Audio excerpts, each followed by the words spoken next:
அதற்குரிய விடுங்க. மாண்புமிகு பொதுப்பணித்துறை அமைச்சர் கூட காலையில் அலுவலகத்தை சந்தித்து அவருக்கு சாட்டியர் குற்றச்சாட்டுகளுக்கெல்லாம் ஆதாரங்களை தான் நான் கொண்டு வந்திருக்கிறேன் என்று சொன்னேன். நான் நேற்று அந்த விஷயம் நேற்றோடு முடிந்து விட்டது. ஆதாரங்களை கொடுங்கள்.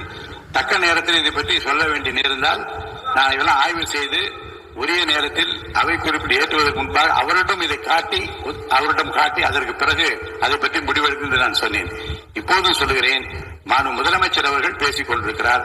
பேசி முடிக்கட்டும். எதிர்க்கட்சி தலைவருக்கு உறுதியாக நான் வாய்ப்பு தருவேன். அவர் கேள்விகளை முன்வைக்கலாம், விளக்கங்களை பெறலாம். இப்போதைக்கு பேரவைத் தலைவர் என்ற முறையில் என்னுடைய முடிவு இதுதான். அவையில் இருக்கக்கூடிய உறுப்பினர்கள் அமரும்படி நான் கேட்டுக் கொள்கிறேன். நான் முதலமைச்சர் அவர்கள் பேச வேண்டிய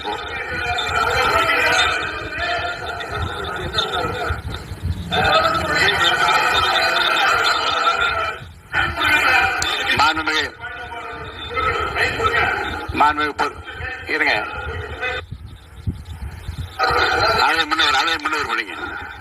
முடிக்கட்டும். தலைவர் அவர்களே, நேற்றைய தினம் நீங்கள் முழுமையாக பேசினீர்கள்.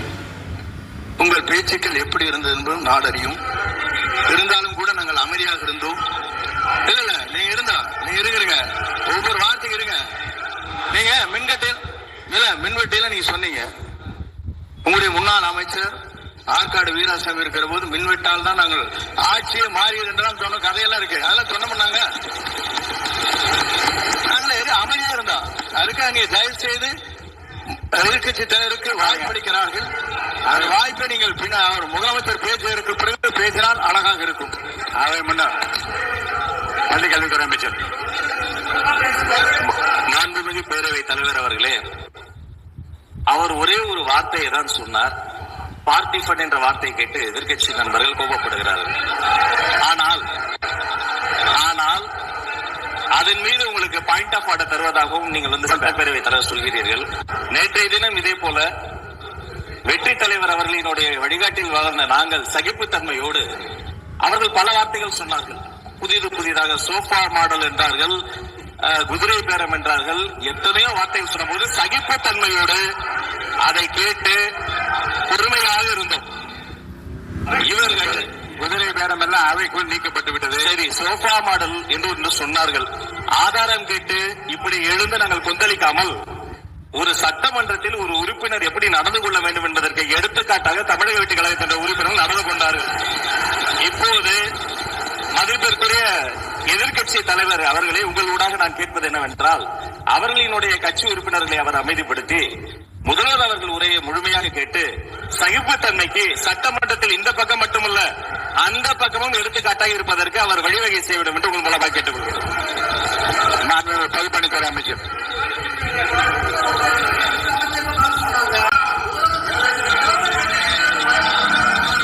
மாண்புமிகு பேரவைத் தலைவர் அவர்களே, திராவிட முன்னேற்ற கழகம் முதல் நாளில் இந்த சபையுடைய மரபையும் பாரம்பரியத்தை பற்றியும் நமக்கு வகுப்பெடுத்தார்கள். அந்த மரபுப்படி எங்களுடைய தலைவருடைய வழியில் இந்த சட்டசபையுடைய நிகழ்வுகளில் நாங்கள் கலந்து கொண்டிருக்கிறோம். நேற்றைய எதிர்கட்சி தலைவர் பேசும் பொழுது எவ்வளவோ வார்த்தைகள் உண்மைக்கு புறம்பாக சட்டத்திற்கு எதிராக ஒரே பேசுகிறேன். சட்டத்திற்காக பேசும் பொழுது நாங்கள் அமைதியாக இருந்தோம்.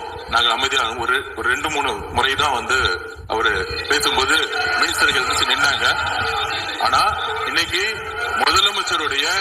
மாண்புமிகு முதலமைச்சருடைய முதல் உரை கடந்த 4 நாட்களாக திராவிட முன்னேற்ற கழகம் முதலமைச்சர் ஏன் பேசலன்னு சொல்லிட்டே இருந்தாங்க.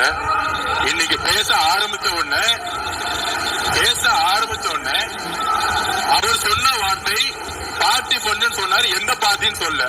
ஆனா அந்த வார்த்தைகள் சொல்லி முடிஞ்ச உடனே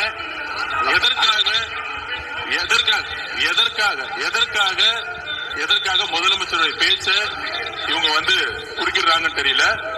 நீங்கள் சொன்னதுபடி முதலமைச்சர் பேச வேண்டும். பேசிய பின்பு கருத்துக்களுக்கு பதிலளிக்க அவர்கள் பதிலளிக்க நாங்களும் பதிலளிக்க தயாராக இருக்கிறது பதிவு பண்றோம். மாண்பு முதலமைச்சர் அவர்கள்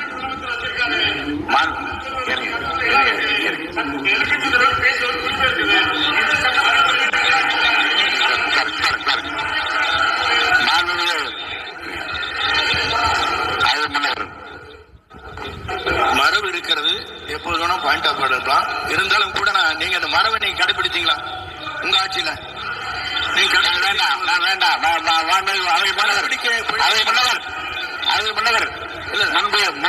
முன்பு எப்படி நடந்தால் என்பதை பற்றியோ முன்பு நடந்த நிகழ்வுகள் பற்றியோ நீங்கள் சொல்லி மீண்டும் மீண்டும் இந்த அவையினுடைய மாண்பை குறைக்க வேண்டாம் என்று நான் கேட்டுக்கொள்ள வேண்டாம். இப்போது உள்ள பிரச்சனை மாண்பு முதலமைச்சர் அவர்கள் தன்னுடைய பேச்சை உறுதி செய்து முடிக்க வேண்டும். அவர் முடித்த பிறகு எதிர்க்கட்சி தலைவருக்கு நான் நிச்சயமாக வாய்ப்பு தருவேன். அவர் கேள்வி கணக்குகளை தொடுக்கலாம், சந்தேகங்களை கேட்கலாம், விளக்கம் தருவதற்கு மாண்பு முதலமைச்சர் அவர்கள் தயாராக இருக்கின்ற அமைதியாக என்னை அமரும்படி நான் கேட்டுக் கொள்கிறேன். இப்ப நான் அனுமதிக்க முடியாது. மாண்பு முதலமைச்சர் விரைவில் தொடரலாம்.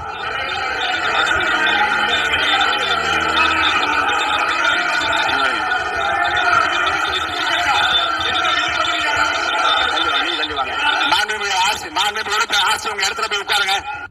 நான் உறுப்பினர் ஆசின், நீங்க ஒரு மூத்த உறுப்பினர், சபை விதிகளை நன்கு தெரிந்த ஒரு உறுப்பினர், நீங்க போய் இடத்துல உட்காருங்க. முதல்ல நான் முதலமைச்சர் அவர்கள் உரையை தொடரலாம். இப்போது எந்த விதமான பாயிண்ட் ஆஃப் ஆர்டர்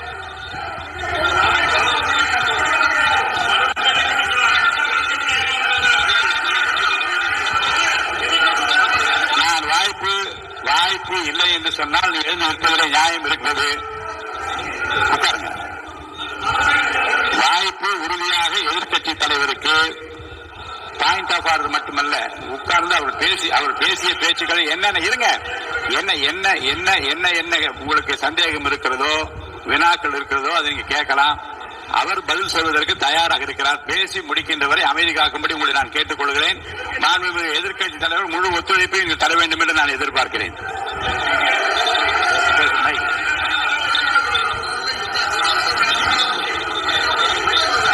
மைக் கொடுங்க.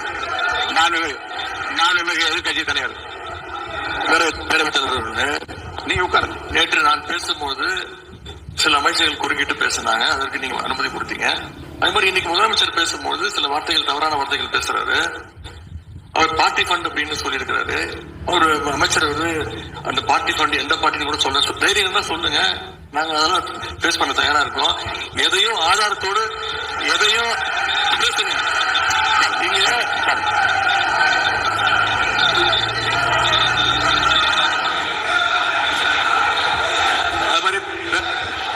பேரவைத் தலைவர் அவர்களே, நேற்று நான் பேசி முடிஞ்சோடனே நீங்க அவை முடிஞ்சிருச்சுன்னு சொல்லிட்டீங்க.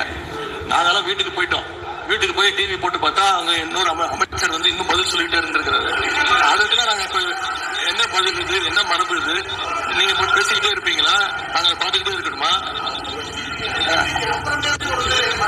அதே மாதிரி இன்னைக்கு முதலமைச்சர் அவர்கள் பேசும்போது நாங்களும் அமைதியா கேட்டுட்டு தான் இருந்தோம். ஆனா சில கருத்துக்கள் அவங்க பேசும்போது அதை நாங்க அனுமதிக்க முடியாது. ஆதாரத்தோடு ஏதாவது பேசணும்னா, குற்றச்சாட்டுகள் சொல்லும் போது ஆதாரத்தோடு சொன்னீங்கன்னா அதை நாங்க ப்ரூவ் பண்றதுக்கு தயாராக இருக்குன்னா எப்பங்க உறுப்பினர் அவர்கள் இருங்க.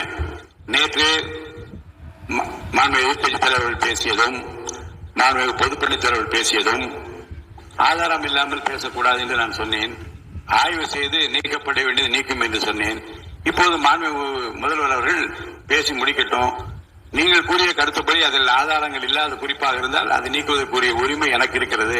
ஆய்வு செய்து நான் நடவடிக்கை எடுப்பேன். இப்போது மாண்பு முதலமைச்சர் அவர்கள் பேசலாம்.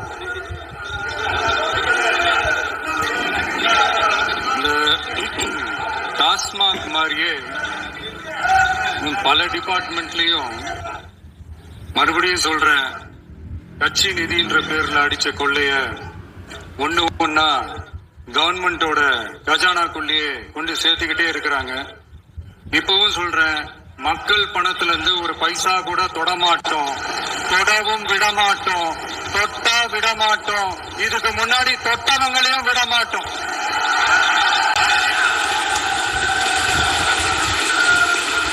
ஒவ்வொரு ஊழலா வெளியில வரும் போல, ஒவ்வொரு வேஷமா கலந்துரும் போல, இங்க இருக்கிற நிறைய பேரு நடுங்கி போய் இதுல நம்ம மேல அவதூறு வேற. இப்ப புதுசா ஒரு வெப்பன் ஒண்ணு கொண்டு வந்திருக்காங்க. அது என்ன தெரியுமா? அவங்க தயவால தான் நம்ம ஆட்சி நடக்குதான். மக்கள் தயவால இந்த ஆட்சி நடந்துகிட்டு இருக்கு. மனசாட்சி உள்ள சக்திகளோட ஆதரவால இந்த ஆட்சி நடந்துகிட்டு இருக்கு. நாங்க தான் அனுப்பி வச்சோம்.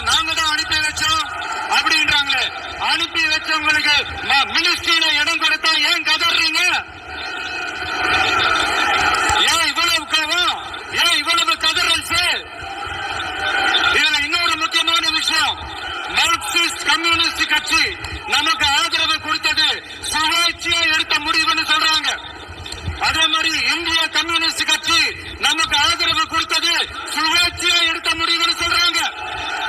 இதுல எங்க இருந்து நாங்க தான் அனுப்பி வச்சோம்னா புரியல. மக்களுக்கு நல்லா புரியும். எல்லாத்தையும் தெளிவா பார்த்துக்கிட்டு இருக்கிறாங்க.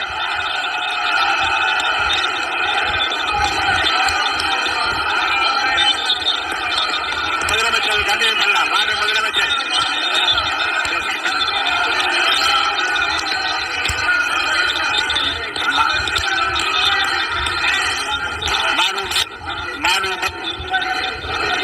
முதலமைச்சர் கண்டினியூ பண்ணலாம். நீ கண்டினியூ பண்ணலாம்.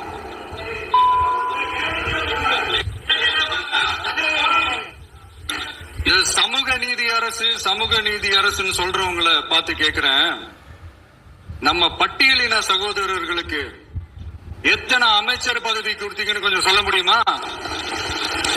ஆனா நம்மளுடைய அரசுல 8 அமைச்சர் பதவிகள் யாருக்கு? நம்ம பட்டியலின சகோதரர்களுக்கு. எல்லாம் நம்ம அண்ணன், நம்ம தம்பி, நம்ம தங்கச்சிங்க. அண்ணல் அம்பேத்கர் அவர்களுடைய கிட்டத்தட்ட 100 ஆண்டு கால கனவு இப்ப நிறைவேறி இருக்கு. நான் ஏன் கொஞ்சம் சவுண்டா பேசுறேன் அப்படின்னா உங்களுக்கு கேட்கணும்ன்றதுக்காக தப்பா எடுத்துக்காங்க. அதே மாதிரி பெண்களோட பாதுகாவலர் நாங்க தான் அப்படின்னு சொல்லிக்கிறவங்களை கேட்கிறேன். எத்தனை பெண்களுக்கு அமைச்சர் பதவியில இடம் கொடுத்தீங்க கொஞ்சம் சொல்ல முடியுமா? எங்க அரசுல 4 சகோதரிகளுக்கு அமைச்சர் பதவி கொடுத்திருக்கிறோம்.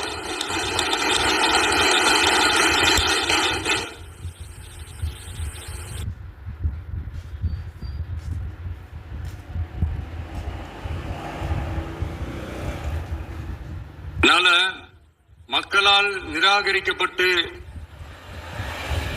மக்களால் அகற்றப்பட்டவங்களுக்கு ஒண்ணு சொல்லிக்கிறோம். தப்பே செய்ய மாட்டோம், ஊழலே செய்ய மாட்டோம், நேர்மையா தான் இருப்போம், நியாயமா தான் இருப்போம் அப்படின்னு சொல்றவங்களால மட்டும்தான் கூட்டணி ஆட்சி அமைக்க முன்வரும். ஆட்சியிலையும் பங்கு, அதிகாரத்திலையும் பங்கு கொடுக்க முன்வரும். ஊழல்லையே ஊறி போனவங்களால இந்த கூட்டணி ஆட்சியோ, ஆட்சியிலையும் பங்கு, அதிகாரத்திலையும் பங்கு கொடுக்க முன்வராது. மெஜாரிட்டி இருந்தாலும் தரமாட்டாங்க, மெஜாரிட்டி இல்லனாலும் தரமாட்டாங்க. கேட்டா ரெடிமேடா ஒரு பதில் ஒண்ணு வச்சிருப்பாங்க, கூட்டணி ஆட்சியை மக்கள் விரும்ப மாட்டாங்கன்னு. அதே மக்கள் தான் இப்ப அவங்கள பார்த்து சிரிக்கிறாங்க. நான் பதவியேற்ற அன்னைக்கு கொஞ்சம் டைம் அவகாசம் கேட்டேன். எதுக்கு கேட்டேன்? நிதி நிலைமை எல்லாம் கொஞ்சம் மோசமா இருக்குது, அதெல்லாம் கொஞ்சம் சரி செஞ்சுக்கிட்டு படிப்படியா கொஞ்சம் கொஞ்சமா நான் கொடுத்த வாக்குறுதிகள்லாம் செயல்படுத்துவேன், அதுக்காக கொஞ்சம் டைம் அவகாசம் கேட்டேன். நான் ஏதோ வேற எதுக்காகவோ வேற யாருக்காகவோ ஏதோ அவகாசம் கேட்ட மாதிரி. அடுத்து இங்க சபையில இல்லாதவங்களை பத்தி பேச வேண்டாம்னு நினைக்கிறேன்.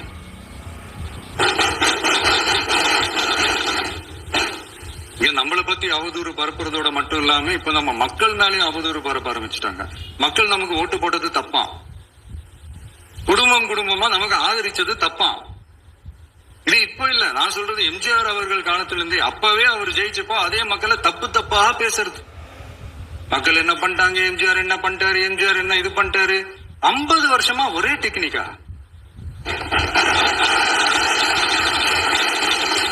டெக்னாலஜி எல்லாம் மாறி வேற எங்கேயோ போயிட்டு இருக்கு. இதுல கொஞ்சம் டெக்னிக் ஆச்சு கொஞ்சம் மாத்தினா கொஞ்சம் நல்லா இருக்கும்.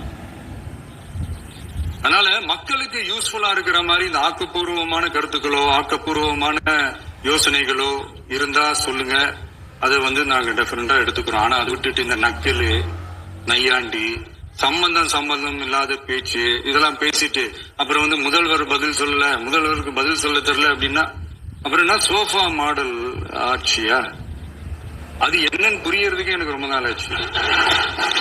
இந்த சோஃபா செட்டு, டேபிள் சேரு, டீபாய், பர்னிச்சர் பிசினஸ் எல்லாம் வேற வெளியில போய் பண்ண சொல்லுங்க. அப்படி அந்த பிசினஸ் தான் பண்ணணும்னா நிறைய பிசினஸ் பண்ற மாதிரி வெளியில போய் பண்ண சொல்லுங்க, எங்க சட்டசபைக்குள்ள வேணாம். அதனால ஆக்கப்பூர்வமான கருத்துக்கள் இருந்தா சொல்லுங்க, டெஃபினட்டா அது சரியா இருந்தா நாங்க ஏத்துக்கிறோம். எனக்கு ஒரு குட்டி கதை ஒண்ணு ஞாபகம் வருது, சொல்லாமா? ஒரு ஊர்ல ஒரு பெரியவர் வெயில் ரொம்ப ஜாஸ்தியா இருக்குன்னு சொல்லிட்டு கண்ணுக்கு மேல கை வச்சுக்கிட்டு இப்படி சுத்தி முத்தி தேடிக்கிட்டு இருந்தாராம். அப்ப கூட இருந்த ஒரு சின்ன பையன் என்ன தேடுறீங்க அப்படின்னு கேட்டானா. அதுக்கு அந்த பெரியவர் சொன்னாரா, அது ஒண்ணு இல்ல தம்பி, உங்க அப்பா இங்கதான் இருப்பாருன்னு சொன்னாங்க, அதான் தேடிக்கிட்டு இருக்கேன். எங்க உங்க அப்பாவையா காணோம்?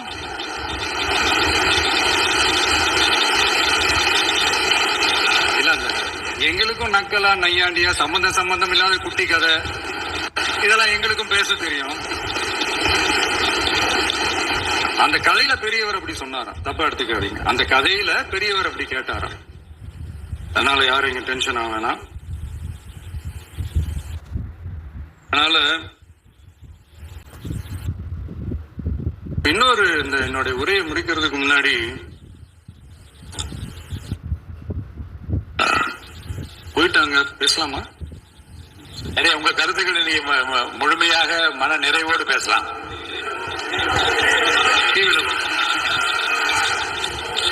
சரி, அதான் 5 நிமிஷம் பேசுனதுக்கே கொளத்தூரி இந்த ஆட்டம் ஆயிடுச்சு. பேசுனா என்ன பண்றது? கடைசியா நான் இந்த உரையை முடிக்கிறதுக்கு முன்னாடி ஒரு முக்கியமான ஒரு விஷயம் பத்தி சொல்லணும். ஆளுநர் உரை அன்னைக்கு இந்த தமிழ் தாய் வாழ்த்துக்கு அப்புறம் தேசிய கீதம் பாடினது தப்பு, தேசிய கீதம் 2 முறை பாடினது தப்பு, அப்படி ஒரு நிகழ்வு இதுக்கு முன்னாடி இந்த சட்டசபையில நடந்ததே கிடையாது, அந்த மரபையே மாத்திட்டீங்க, இப்படி ஒரு பெரிய ஒரு போர் மாதிரி எதிர்கட்சி சார்ந்தவங்க எல்லாம் சொன்னாங்க இல்லையா. அந்த மாநில உரிமை போராளிகளை, அந்த மரபு காக்கிற உரிமை போராளிகளை ஒரே ஒரு கேள்விதான் கேட்கணும். 2021 ஆகஸ்ட் 2 ஞாபகம் இருக்கா? Centenary celebration of Tamil Nadu legislature.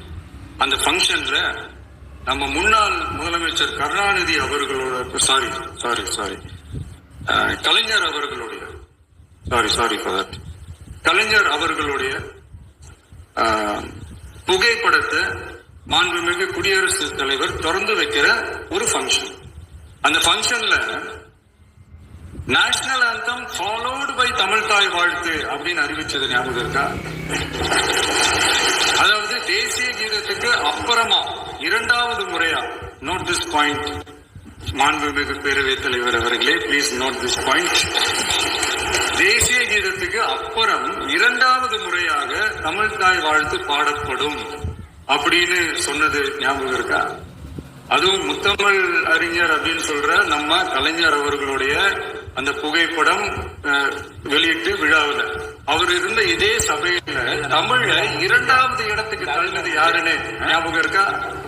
அது மட்டும் இல்ல, அந்த தேசிய கீதத்தை நாட்டுப்பண் நேஷனல் ஆந்தம்னு சொல்லி அதே பங்கன்ல கடைசியா பங்கன் முடியும் போது செகண்ட் டைம் தேசிய கீதம் பாடினதும் ஞாபகம் இருக்கா? இதே அவையில் தான், அது அவை குறிப்பிலும் இருக்கிறது, இதே அவையில் தான் நடைபெற்றது. இந்த புக்க நேரத்தில் இந்த ஆதாரங்களை அளித்த மாண்பு முதல்வர்களுக்கு நன்றியை தெரிவித்துக் கொள்கிறேன். டவுட் இருந்தா இந்த புக்கை பார்த்து தெரிஞ்சுக்கலாம். அதனால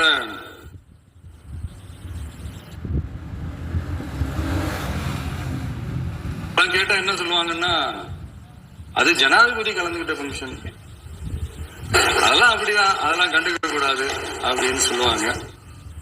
இதே மாதிரிதான் பேசுறது ஒண்ணு, செய்யறது ஒண்ணு, பேசுறது ஒண்ணு. இதெல்லாம் மக்கள் பார்த்துக்கிட்டு இருக்காங்க. எலெக்ஷனுக்கு முன்னாடி தான் அப்படி செஞ்சுக்கிட்டு இருந்தாங்க, இப்ப எலெக்ஷனுக்கு அப்புறம் அதே தான் செய்யறாங்க. இந்த விஜயையும் சாமானியர்களின் உண்மையான சமூக நீதி அரசையும் அவமானப்படுத்துறதுக்கு தான் அவங்களோட அந்த பொலிட்டிக்கல் சீனியாரிட்டி அது பயன்படுத்துது போல. சரி, செய்யட்டும், நல்லா செய்யட்டும். இப்ப ஆனாலும் நம்மளுடைய மாநில உரிமை, மொழி உரிமை, உத்தமபுத்திரர் போல வேஷம் போடுற எதிர்கட்சிக்கு ஒன்றை மட்டும் ஆணித்தரமாக சொல்றோம். உங்களை மாதிரி தமிழ்னு சொல்லிக்கிட்டு, மொழி, பண்பாடு, கலாச்சாரம்னு சொல்லிக்கிட்டு ரெட்டை வேஷம் போடுறவங்க நாங்க கிடையாது. உலகெங்கும் உலகெங்கும் வாழும் என் தமிழ் சொந்தங்களுக்கு நம்முடைய உத்தரவாதம் தமிழ் தான் எங்க உயிர் நாடி அப்படின்றத மறக்க மாட்டோம். இப்பவும் சொல்றோம், மாநில உரிமையில எப்பவும் உறுதியா இருப்போம். அதே சமயத்துல அரசியல் வேற, ஒன்றிய மாநில அரசுகளுக்கு இடையே இருக்கிற நிர்வாக அணுகுமுறை வேற. இதுல நாங்க ரொம்ப தெளிவா இருக்கிறோம். அதனால எங்களுக்கு பாடம் எடுக்கிறதா நினைச்சுக்கிட்டு உங்க வேஷத்தை நீங்களே கொஞ்சம் கொஞ்சமா கலைச்சுக்கிட்டே வர்றீங்க, மறந்துடாதீங்க. அப்புறம் நேத்து எதிர்கட்சி தலைவர், மாண்புமிகு எதிர்கட்சி தலைவர் பேசும்போது நிறைய பேசினாங்க. அதுல ஒண்ணு மட்டும் அரசு சொல்றதா நினைச்சுக்கிட்டு நம்மள இன்டைரக்டா ஈவில் அப்படின்ற அந்த வார்த்தையை யூஸ் பண்ணாங்க. எனக்கு ஒண்ணுதான் சொல்லணும்னு தோணுது. ஈவில்ஸ்னு டெவில்ஸ் பேசக்கூடாது.